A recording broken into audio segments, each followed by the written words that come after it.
ध्यायतो विषयान् पुंस संगतेषुपजायते संगा संजायते काम कामात् क्रोधम अभिजायते क्रोधाद् भवति सम्मोह सम्मोहात् स्मृति विभ्रम स्मृति भ्रंशात् बुद्धिनाश बुद्धिनाशात् प्रणश्यति।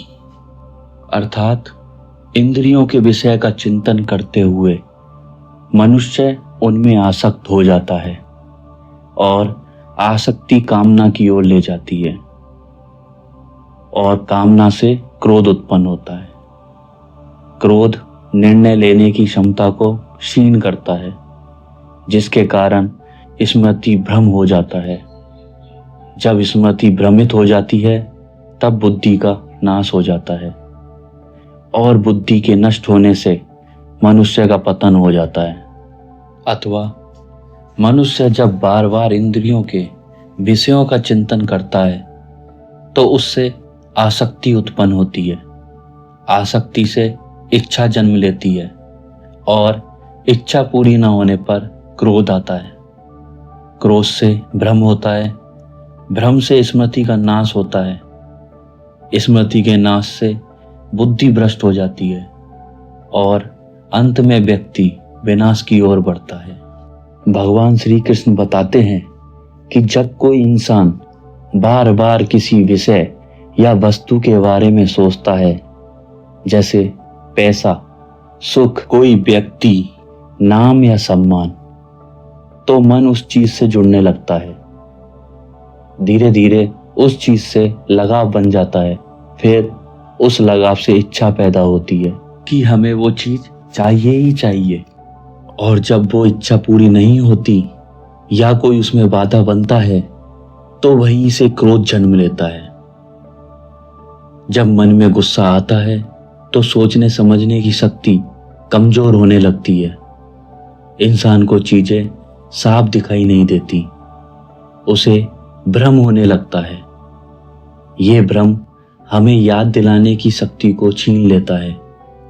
हम भूल जाते हैं कि हम कौन हैं, क्या ठीक है क्या गलत।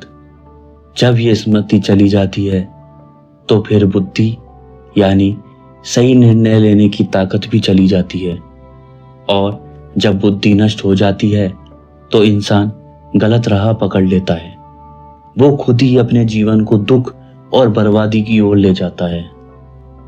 इससे बचने का हल भी भगवान ने इसी में छिपाकर बताया है। ध्यान दो कि मन कहाँ जा रहा है। अगर मन बार बार किसी विषय पर जा रहा है तो सावधान हो जाओ, वहीं से शुरुआत होती है। मन को समझाओ, संभालो और धीरे धीरे उसे भगवान, आत्मा, शांति और सच्चाई की ओर मोड़ो। मन हमेशा किसी न किसी चीज पर टिका रहता है, बस उसे सही दिशा देने की जरूरत है। इन 2 श्लोकों में श्री कृष्ण ने एक गहरा सत्य बताया है कि हमारे अंदर का सबसे बड़ा दुश्मन बाहर नहीं, हमारे ही अनियंत्रित विचार और इच्छाएं ही हैं। अगर हम इनका ध्यान रख लें तो हम जीवन में बहुत कुछ संभाल सकते हैं। मान लीजिए आप इंस्टाग्राम पर स्क्रॉल कर रहे हैं और बार बार दूसरों की लाइफ स्टाइल, घूमने की तस्वीरें या उपलब्धियां देख रहे हैं। धीरे धीरे मन में सोच आने लगती है, मेरे पास ऐसा क्यों नहीं है। यह सोच लगाव और फिर इच्छा बन जाती है। जब वो पूरी नहीं होती तो गुस्सा आता है, खुद पर, जीवन पर या दूसरों पर। जैसे ही आप देखें कि मन बार बार किसी चीज को चाहने लगा है तो तुरंत रुके, एक गहरी सांस लें और खुद से पूछें, क्या यह मेरे लिए जरूरी है या सिर्फ किसी दिखावे के कारण मुझे खिंचाव हो रहा है।